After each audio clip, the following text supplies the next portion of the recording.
As a young grade schooler, I loved sports. I wanted to be a sportscaster. I wanted to be on the radio.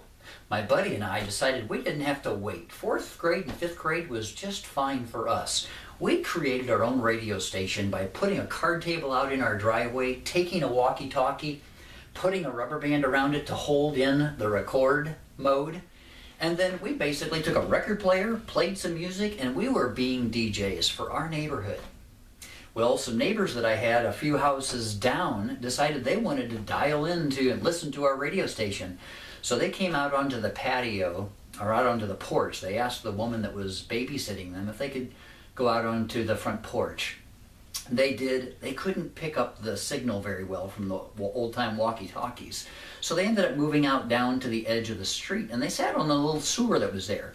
They were still having trouble getting our radio station to come in on the walkie-talkie. And so they decided to take the back off and tried to figure out how the battery wasn't working or what was going on. In the meantime, while they're studying the walkie-talkie, the back goes down the sewer. The younger son talks to the older brother, and he says, "Hey, I'll see if I can find the back to the walkie-talkie."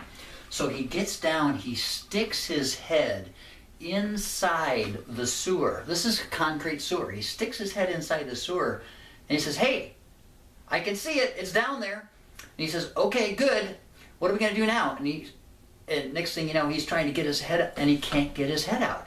His head is stuck in the sewer. He can't. He starts getting hyper and all worked up, and his head's expanding, and he can't get out, and he's stuck. As the radio announcers, the woman that was watching the two kids ended up calling the police. The fire department comes out. They started evaluating the situation. They've got a kid in the street with his head stuck in the sewer.